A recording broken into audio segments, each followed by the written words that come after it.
So good morning to one and all. We are going to start with our third unit now.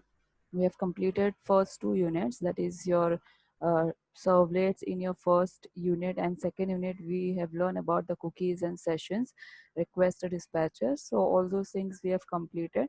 We have 26 chapters in Enterprise Java, okay, and then out of that we have completed 11 chapters, 6 chapters in your unit 1 and 5 chapters in your unit 2.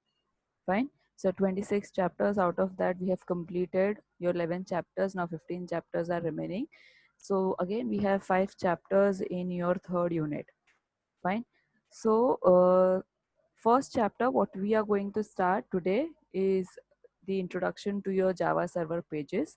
And as I told you, we have learned one of the web application technology, that is your servlet, in your first unit. And we have learned about the cookies and sessions which are going to be used in your servlets. Then we are now going to start with the JSP, which is another web application technology. Okay, so we'll start with the introductions. We know that there are the web application technologies which is going to help us to create or generate the dynamic web contents, okay, like your servlet. So also we have one more technology, that is your JSP.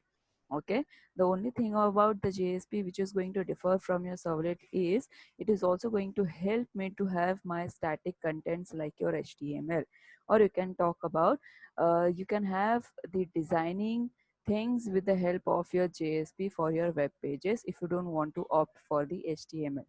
Okay, how it is possible? Because JSP is itself having its own libraries, that is something known as JSTL, that is Java Server Pages Standard Tag Libraries. Okay, so those libraries will allow me to have the custom tags of JSP which I can use in my program, and I can design my web page consisting of both static and dynamic content.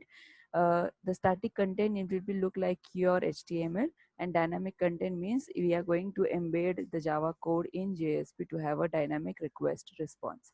Okay, so here you have to understand that JSP is going to help me to embed the Java code also, which is not possible in your HTML. Okay, HTML don't allow you to embed any other programming or the any other type of code to embed into this existing HTML file. But JSP is going to help you to have the tags also like your HTML, as well as it is going to have a Java code. Okay, so that's why it is say that it is like going to help me to contain or to have the dynamic and both static web contents. Okay, I hope you have understood. So what subject you are learning right now? The another one, that is your AWP. In that, I hope you are using ASP.NET with C Sharp, right? So what ASP do over there, the similar task your JSP is going to do in your Java. So but obviously there are much more differences we have while using the technologies. ASP is going to have like an option for dragging and dropping in your uh, Visual Studio platform, where it is going to have an automatic generation of your HTML code as soon as you will drag and drop. Wherever you're going to place your components inside your frame or a master page, it is going to create an automatic HTML file or a HTML code. But here it doesn't happen like that way. The only look and feel and the GUI which you are getting from ASP is going to be done with the help of your JSP, but you have to do the hard coding. Okay, now we have one advantage of JSP, as it is also an advantage of your Java. So that is something known as write once, run anywhere. Okay, so that is something like it is platform independent. It is going to have an interactive web pages. Okay, so JSP can be moved easily across the platform. That is the only definition we are going to have for platform independent. Okay, so you need not to have any kind of changes in your JSP page. It can be able to run across the platforms, across the web servers. You don't need to make any type of changes while having the JSP pages. Why we don't have to have? Because we have already learned that how that conversion, compilation, interpretation in the byte form, all those things happens in Java. It is going to same for all those technologies which are coming under your Java. Okay, now we have a request model for JSP. How your JSP is going to work, like what is the model we are going to follow for making this JSP work? So you have to understand that we are going to have a client, we are going to have a database, and in between we have a web server. So this whole part is something can be known as what your web server. Okay, so we are going to communicate to the database, not directly. We are going to have so many things in between through which we have to pass. So first thing, you have to make use of network. Okay, network can be your internet or intranet, depends upon that how much far your database or the data has been stored. Okay, so like we are going to make use of network, either it is internet or intranet. We are going to make use of JSP page, which is going to have or which is going to work similarly like your HTML page. Okay, so if I can say like this, I am having an HTML page which is responsible to accept the inputs from the browser or from the client. That work is going to be done by your JSP. So it is going to accept the inputs, it is going to take the inputs from the client in the, like you can say, any type of forms, in any type of fields, whatever type of data it want to take it from the client, it will take. And that is been processed by one of the engine made specifically for JSP, that is something known as JSP engine. It is present inside in your web server. Okay, now this JSP engine job is what to take the input from the client, and once it is been taken, it should be forwarded ahead. Now where it is going to be forwarded, first thing you have to understand very clearly that the JSP page is not going to have a direct communication with the database. It has to convert that .jsp file or a JSP code or a source code what we have written in JSP page in the form of a servlet, because the JSP is consisting of custom tags. It is consisting of a tags like your HTML. The tags are not that much capable to interact with your database. So what they have to do, they have to make a communication with a servlet file. That servlet file is going to be present inside your beans. That beans also known as what? Java beans, servlet container, servlet engine, web server. Okay, so these are all the different names we have given to the servlet engine.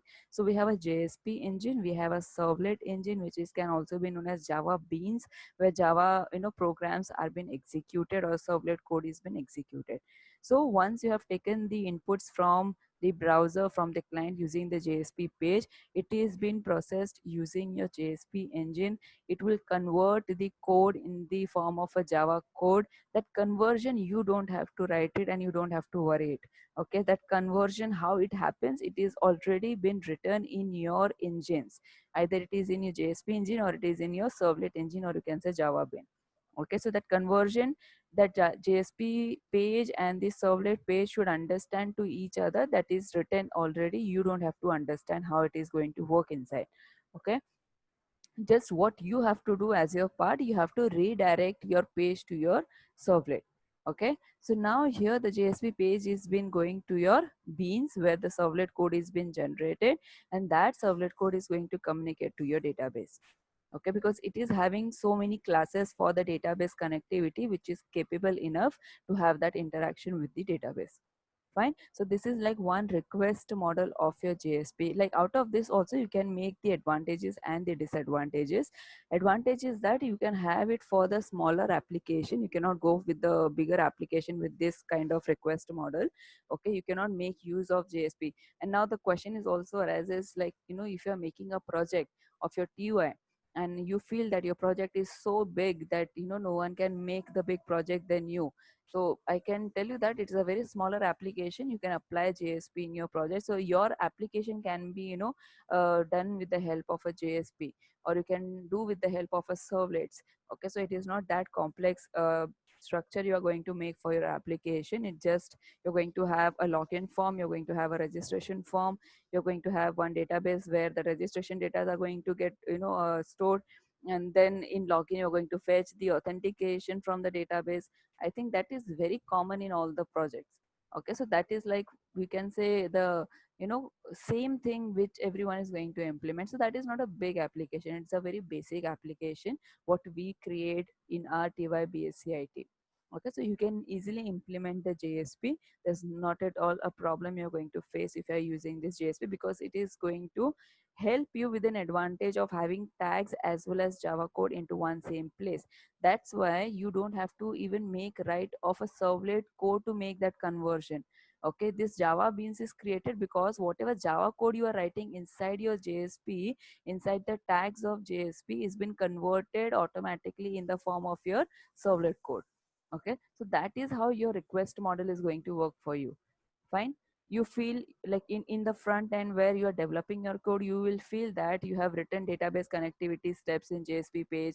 You have not written database connectivity for your .jsp file. You have written a Java code.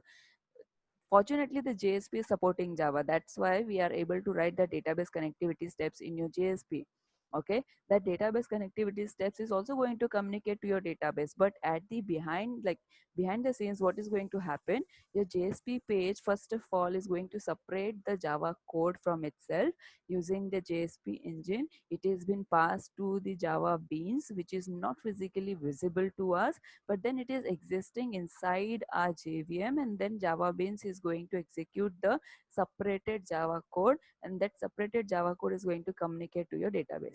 Okay, so this is how your JSP is going to work. So that is going to be a time consuming. If I have a bigger application, it is going to be a time taking task for me. Okay, now, how it is going to process the JSP? So we have learned in detail with that diagram that how it is going to work. As I told you, that browser is going to send an HTTP request. Now it is like an HTTP request means you have to understand. So whenever the request comes from your client, so we have the interfaces which we have used it in our servlet. That is like you have an HTTP servlet request and HTTP servlet response. Okay, why those interfaces are being used? Because if I want to accept the request from, or if I just want to get the request from the client, I am going to make use of HTTP request in my server script. And if I want to generate and response and send it back to the client, I am going to make use of HTTP response. Okay, and we are very much specific that if I am making use of the network, either it is internet or intranet, I am going to be protocol specific. So I am going to make use of HTTP protocol to send my data over the network. Okay, so your browser is going to send an HTTP request to the web server. In the web server, we have a JSP engine and we have a Java Beans who is ready to accept the request from the client. The JSP page inside the web server is responsible for holding or for taking the inputs from the client, and the JSP engine is going to separate the Java code which needs to be executed by the compiler, and it has been done inside your Java beans. Okay, and then it has been passed to your database. Now the web server, obviously it is going to recognize the HTTP request and it is going to be forwarded to your JSP engine. The engine is going to load the JSP page. It is going to convert it into the servlet contents, or you can say separate your servlet code or a Java code, and then the converted like JSP elements, which is going to be converted to your Java code, is being sent and to the database, which is responsible for creating the dynamic behavior or the dynamic responses for the web page, or you can say for the client. Okay, so this is like a very basic thing. Now, as I told you, the JSP engine is going to compile the file, the .jsp file, and it is going to separate the servlet code or a Java code. And why it is required? Because your compiler, your Java compiler, needs a .java file. Okay, so we all know that whenever we talk about the Java file or a Java or an enterprise Java, to make a deployment of an application, so whichever thing is going to be deployed, obviously it is going to make use of Java C compiler, which we know that is a compiler for the Java. Okay, so that Java C compiler needs .java file to get it executed.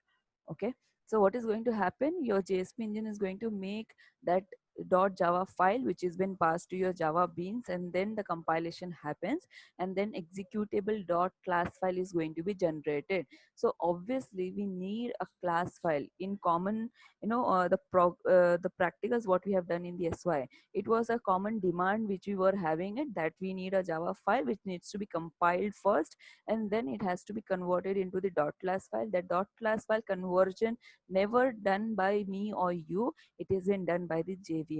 Okay, and then .class file is been understood by your Java virtual machine, because it is a machine, it understand only the bytecodes.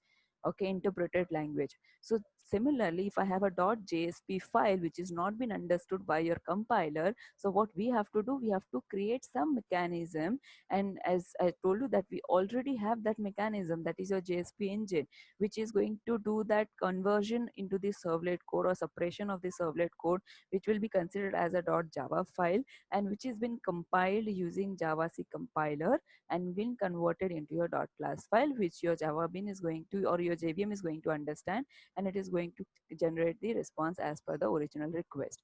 Okay. So you have to understand, you have a JSP engine also, you have a servlet engine also. JSP engines to deal with the JSP and make that conversion, and we have a servlet engine to execute or compile the Java file to make it into the class file. Okay, I hope this you have understood the whole procedure, that how it happens. Fine. Now whichever part you can talk about, either it is a JSP engine which is present inside your server, or you can say that the part where the Java code or the .class file is getting executed, it is something known as your servlet engine. It is going to load the .class file, it is going to execute it, and then that servlet is going to produce an output in the HTML format in the form of a web page, which has been sent back to the client with the help of a web server, and it is been placed inside your HTTP response whenever we are going to send it back. Okay, so we should be clear enough that why HTTP request is been used. That if I want to make, if I want to get the request from the client, I have an HTTP request, and if I want to make the response to reach to the client, so I will be using it HTTP response. Okay. Now the web server is going to forward that response, which is a protocol specific, using a protocol that is your HTTP to your browser, and it is been shown to your client. It can be a static content as well as it can be dynamically generated content in the form of HTML page can be shown to your client. Okay, so I hope you have understood this whole processing of JSP. Now we have two types of architecture. That is, one is your model 1 and the next one is your model 2 architecture. Fine. So now we are going to see one by one that why we need an architecture. So if you understand this model 1 and model 2 architecture, then you can implement, or you can, you know, just work in your project as per what type of model architecture you will require. So you can design your models, you can design your application as per that. Okay, so obviously whenever we try to develop an application, so before developing that, we always need to have an idea or a prototype about the design models. You cannot just start blindly coding. You cannot do that. So you have to make a design in your mind. You should have an idea of the design models which you are going to make use of it. So we have two types of programming models, or you can say design models. One is your model 1 architecture, another one is your model 2 architecture. Okay, now we'll see one by one both the thing. That is, first we are going to see about your model 1 architecture. So as we know that servlet and JSP are the technologies which is going to help us to develop the web application, and we learn about the servlets, okay, in the first unit, that how the servlet is been introduced, why the servlet is been introduced, because we were having concepts called as CGI, that was a traditional technology which we were using its common gateway interface. If you don't know the full form, okay, so CGI is something known as common gateway interface. This technology were consisting of the languages like your Perl, Ruby, this kind of languages which were the platform dependent languages. Okay, it was not like your Java that is having the platform independence. Okay, so they were all platform independent, platform specific. So to overcome with all those disadvantages, the web application technologies like servlet was been introduced. Okay, here the advantage of servlet is that it is not going to create a process. It is going to work specifically with the threads. I hope you know the difference between process and thread. It is been, I think, taught to you in the operating system in your first year, first semester. Okay, so you should know the difference between process and thread. Thread we have learned number of times, as I told you, where the actual execution is going to start of your program. By default it is your main method. So the program, when it is been compiled, your compiler is going to first search your thread in your program, that is your main method. Okay, from where the execution is going to take place, it is going to read line by line whenever it is going to invoke anything inside your program. okay, and it is going to handle the request. So here we have to understand that servlet is not dependent on the process, it is not creating the process, rather it creates a thread which is been able to handle the request. Okay, now why we are having this process that we want to create, or we can say the advantage of creating the thread over the process, because it doesn't allocate the separate memory area. Okay, whichever memory area you have been allocated, it is going to make use of that same space. It is not going to have a separate memory space for the different threads. Now, thus many subsequent requests can be easily handled by your servlet. This we know that if I am having a servlet, it is responsible or it is capable enough to handle the multiple requests, okay, and can be done easily. Problem in servlet technology is that if I am going to make any type of changes or in the form of designing or in the form of code, so that modification which I'm going to do, it is need to have a recompilation.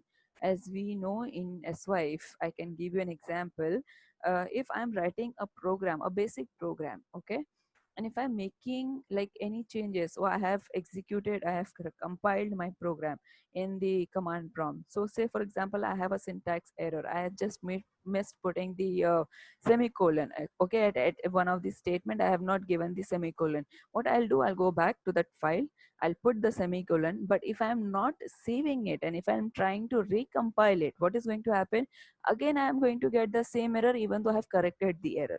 So what is going to happen? I have to make the changes saved into my file, which I have done it. I have to come back, I have to recompile it. Now, if I am not doing recompilation, okay, if I am just going directly back to the command prompt and trying to run it, assuming that I have made the changes, I have just put the semicolon, now it is correct as per the syntax error what I was getting, and I am not compiling, I'm just directly running, it is going to throw me even the exception. Okay, it is not going to allow me to do that. So I have to make that recompilation so that the corrected code can be converted into your class file. Fine. So that is like one problem you have in your servlet technology. And the another problem which we are going to have, that it is not having the separation of two layers, that is your presentation layer and your business logic layer. Okay, so the present, if you remember that three layers, we had a presentation layer, we had an application layer, we had a database layer. Okay, so your business logics always run inside your application layer. So we have a presentation and business logic, or you can say the application are always getting mixed up because some or the other way we are creating the same thing into one place. Okay, so that two problems you're going to have it in your servlet. So we just know, we will just study about the JSP. Okay, so but obviously all the problems been overcome by the JSP. When I talk about the comparison between your servlet and JSP, so it is going to provide me the better separation of your presentation layer and the business logic layer. And for that need, we don't make to have that redeployment and recompilation of the application whenever we are going to make a modification in your JSP page. Okay, so this like one advantage I have over the servlet. It is very clear that the recompilation was been expected in your Java file, but in JSP file it doesn't need.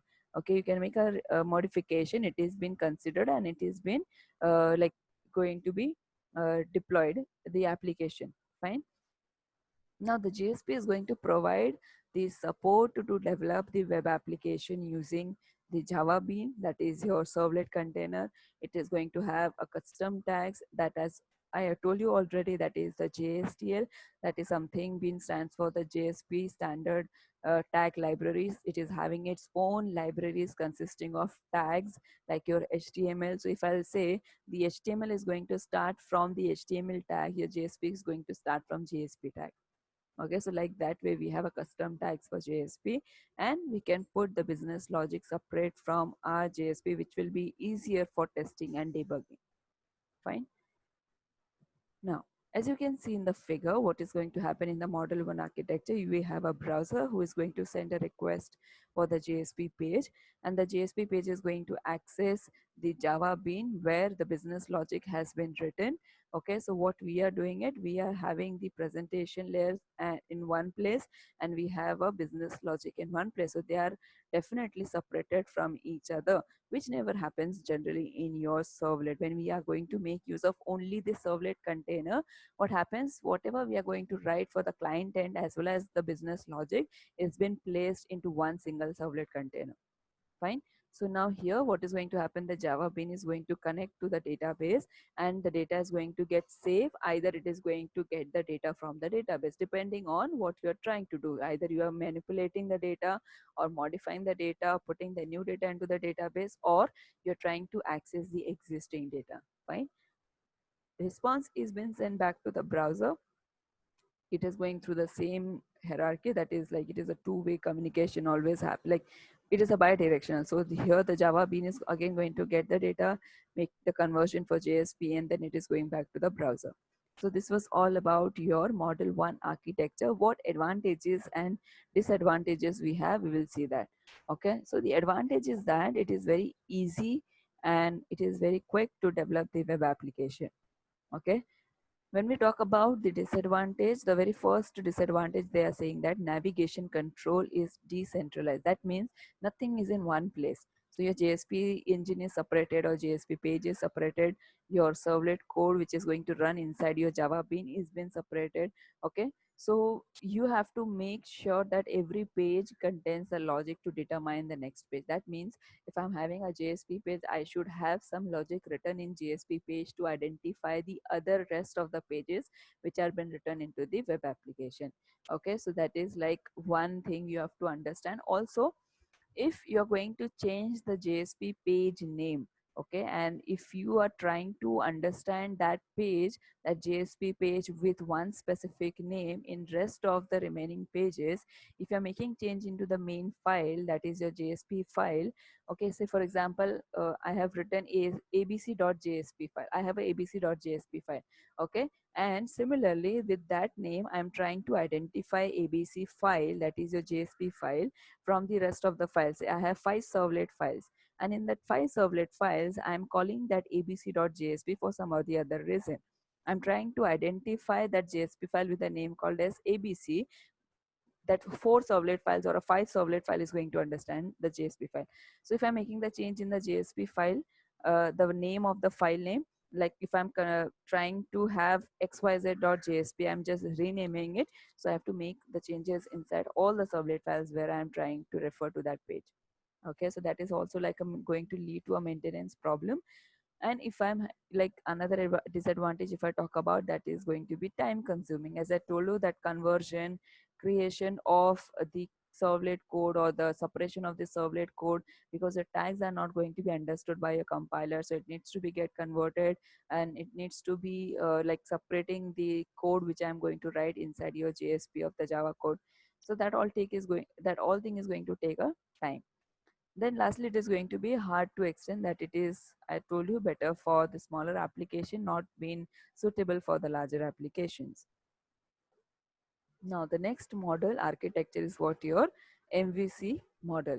Now this model is based on model view controller architecture or a design pattern. Okay, so the MVC is based on, we can say model 2 is based on MVC design pattern, which stands for model view controller. You can also compare this model view controller with your 3 layer. Okay, so the 3 tier, what we know, that is your presentation, application, and data layer.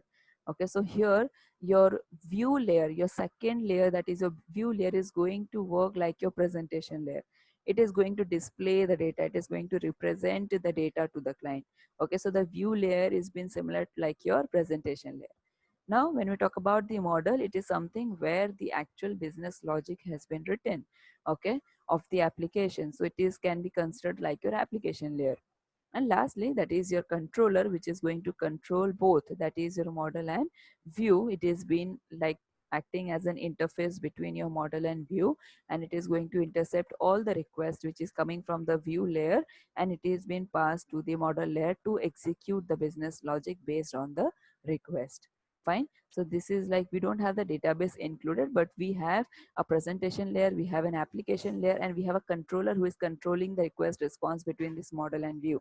So from the presentation layer or from the uh, client, if I'm getting any value, it has been passed to your business logic that is running inside your model layer by your controller.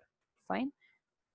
Now, this is like one diagram which we understand. Like we have a browser, we have a database, and we have a container where the three things are been there. That is your model, view, and controller.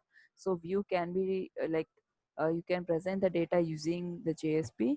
The JSP is going to accept the data. It has been passed to your Java Bean, the model, which is going to separate your Java code compiling, and then it is being sent back to your business logic, which can be written using your servlet, okay, which has also been acting like your controller. Okay, now what advantages and disadvantages we have? So the advantage of your model 2 architecture is, first, that navigation control is going to be centralized. Fine. So everything you can see, the model, view, and controller are placed into one place, that is in your container. So it is centralized. Okay. It is very easy to maintain, it is very easy to extend, it is easy to test also, because we have a better separation of presentation and the business logic. Fine. The disadvantage is that of model 2 architecture, we need to write the controller code itself. Okay, if we change the controller code, we need to recompile the class and redeploy the application. Fine. So whichever controller code, that is your servlet code, if you're writing it, so if again the servlet code is been involved into this model architecture, and we know that if we make any type of changes in servlet code, we have to recompile it and redeploy it. Fine. So similarly, what they are saying over here is the disadvantage. If I'm writing a controller code which is generally going to be written in servlet file, it has to be recompiled and redeployed. Fine. So this is like whole advantages and disadvantages you have in model 2 architecture. Students, I'll tell you, I'll be sharing the notes of this chapter, and I'm also sharing the PPTs what I am teaching you during these lectures. Okay, so this model 1 and model 2 architecture is not been given in the notes which I am providing it to you in the form of PDF file. If you'll see the whole chapter notes which I am providing, I'm not talking about the PPT, the notes, actual notes. Okay, so their model 1 and model 2 architecture is not been given. I have added over here in this PPT. So what you can do is you can refer to this PPT and you can just learn whatever is been given maximum, like for the 5 marks also it is very much sufficient what we have learned right now about the model 1 and model 2 architecture. Okay. So you can refer this PPT for these two topics. Now, how your Java server pages is going to work. It's just like a brief or just a summary how the JSP is going to work. As we all know, we have a JSP page who is going to like take a response or request from the client is been executed inside your JSP engine, which is generally running inside your web server. The JSP model, that is your request model, is going to convert your JSP or going to separate your Java code from the JSP in the form of servlets, also in the form of Java code, and that Java code is being like executed by your servlet engine, or you can say Java Bean.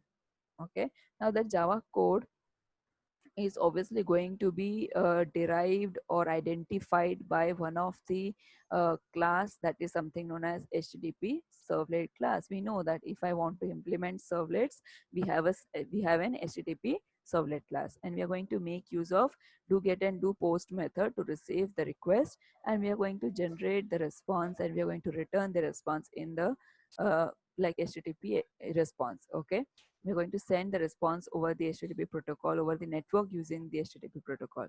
And whenever the user is going to call a JSP page, the web server is going to call the JSP engine, and it is going to create a Java source code from the JSP script. It will compile using the compiler called as Java C. Is going to convert that .java file to your .class extension, which has been understood by your Java container or your Java Bean, your JVM. Fine. So this is how your JSP is going to work for you. Why we need the JSP, why we should use the JSP? Because as I told you, it is like one of the web application technology which is going to serve the same thing what your servlet is serving to the client. Okay, so the only difference is that it is going to have like little bit more advantages in terms of having the custom tags which the servlets are not having it. If the servlet wants to have any type of like designing, it has to write an HTML code inside the print statement. It cannot, like, it can also write a JSP code, but then in JSP it is possible to embed the Java code.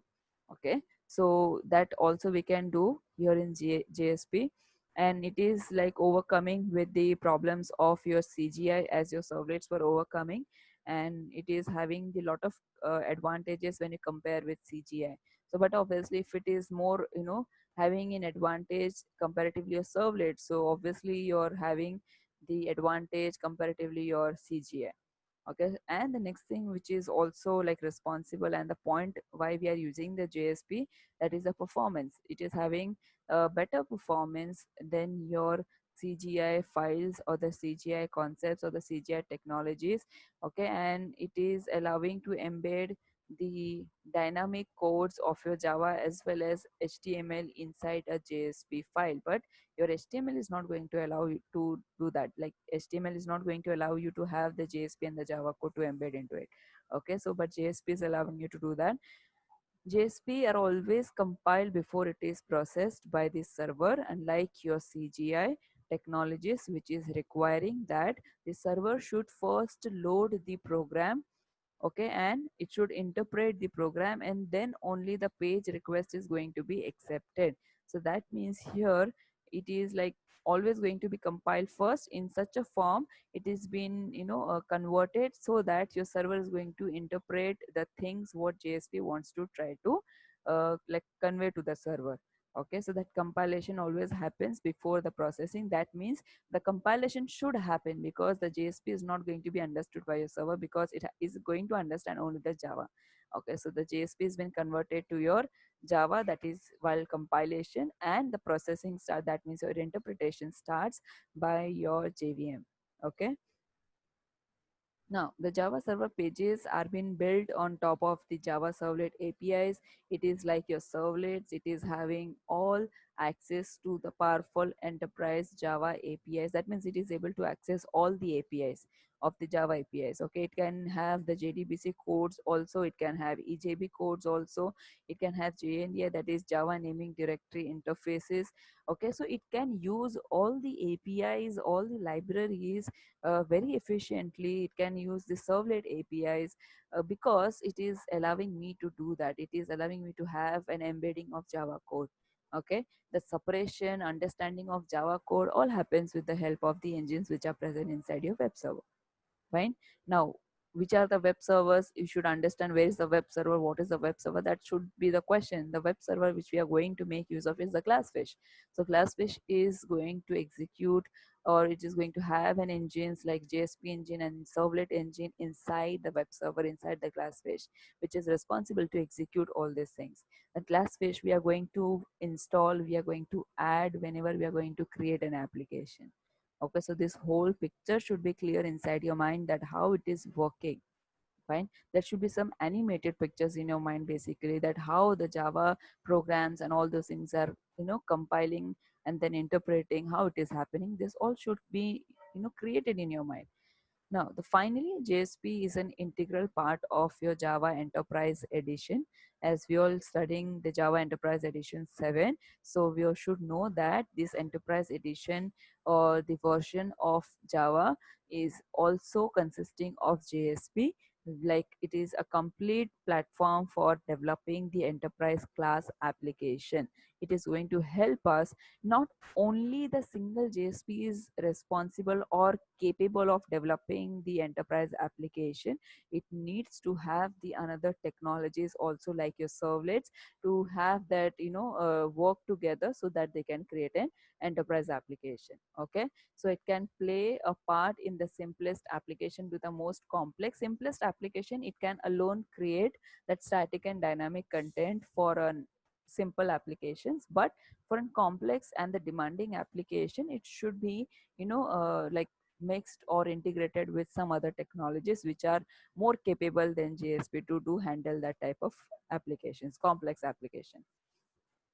we know that what are the advantages. Already we have learned so many, but we'll just quickly go with the more advantages. It is very much compact and universally readable in any browser. Okay, it is going to merge the work, that it is just the matter of embedding the Java code into the one JSP file. Okay, it is very much friendly with the HTML tags, and it can embed the HTML tag also. It is going to support the Java code, as I told you, that it is going to embed the Java code. Okay, it is going to support the most of the standard website development tools or the technologies which we are going to make use of whenever we try to develop an application. We have learned servlet to develop the website, we have learned the JSP, we have learned, like, we are going to learn the EJB, we are going to learn the Hibernate. Okay, so these all things been supported by your JSP, and it is going to give us a nice look and feel of a web page whenever we try to make use of JSP tags. Okay, so these are all the advantages we have. Disadvantage, that it is not going to be rich in terms of the controls. Like, we had AWT in your SY in your last unit. If you remember, we had an AWT, and I told you that we also have a concept called as swing. Okay, so whatever you have used in your AWT, like what they are talking about here, that it is not having controls, rich controls like your swing and AWT to develop the user interface. Like, you cannot have that, the you can say the text fields and the buttons, all those things, like what the AWT and swing was providing it to me. It can, but the not the the richer controls are not going to be supported by your JSP. So that controls, if you want to have, so again you have to switch back to your AWT and swing. Fine. So HTML, as we know, it's not a programming language, it's a script, and then it has a very much lesser features than your swing controls. And obviously, with the help of your HTML or JSP, you can create the text fields and the buttons and all labels, obviously. But then the thing is that if you want to make it more dynamic, then you have to switch back to your the other available things like your swing and the AWT for creating rich interfaces for your user. Okay, a JSP page are being translated to the servlets and compiled, as we know, and it is very much difficult to trace the error, whether the error has been occurred either in your JSP tags or a JSP code, or then it is your Java code. Okay, so that while having the translation, that problem is going to occur, or the compilation, that where actual the error has been occurred, so it is very difficult to trace. JSP page is going to require the double disk space comparatively your servlets. Okay, because it is having two layers, that it is having one JSP engine and one is your Java beans over that conversion of code. So all those things are going to be requiring more space. We know that it is going to take more time because it has to compile, it has to convert, and then it has to send back to the JSP, or we can say the Java beans, and all this procedure is a time taking task. Okay, now I'm not going to start with this. I'm just stopping this lecture because we are just left with 2-3 minutes. So it's like open for all. If you have any doubts, students, you can ask me. Okay, I'll just stop sharing this, and I'm just waiting. Like, if you can understand what I'm talking about, if you understand, just let me know that you have understood the concepts whatever we have learned today. Okay, if you want me to repeat some topics, I can do that also. And yeah, just waiting for your questions. If not, then I can share the attendance link with you. We just have, like, we have time, so we can just revise it. Okay, so there is a question that can I repeat the model 1 architecture? Sure, I can do that. See, in the model 1 architecture, if you see, we have two types of model architecture. The first model architecture is just consisting of the layers which are very much separated to each other. So what is going to happen? We have a separate client, we have a separate database, we have a separate JSP engine inside the web server, and we have a separate Java bean, or you can say servlet engine inside the web server. So here the client is different, the database is somewhere else located. You are having a web server inside which I am having two different things placed. That is, one is JSP engine and servlet engine. Okay, so whatever communication is going to happen from browser to the database, it has to pass to the JSP first. It will have that conversion and the data is being separated. The Java code been sent to the Java bean, and then the Java bean is being compiled using compiler called as Java C. And after that .class file is being generated, the JVM will understand that what it has to do with the help of that .class file. Okay, and then after that the database has been interacted. Okay, so that is your model 1 architecture. But when I talk about the model 2 architecture, what will happen? We have a browser, we have a database, but inside one web server we are not going to have a JSP and bin alone. We are going to have JSP, bin, and one container. So we have model, view, and controller. So we are following one architecture within the web server, that is your model view controller. Okay, so your view is been like given to the JSP, your business logic has been given to your mod controller, and the other model part is been given to your Java bin. So this is how the controller is going to work inside your web server. So what is happening basically when we talk about model 2 architecture, you have only one controller, one container, which is consisting of everything. Okay, but when we talk about model 1, here there is as such no containers available, they are physically separated. Okay, like we can assume like that we have a Glassfish web server where the JSP engine is separately placed and the servlet engine or a Java bean is separately placed. So that is all about your model 1 architecture.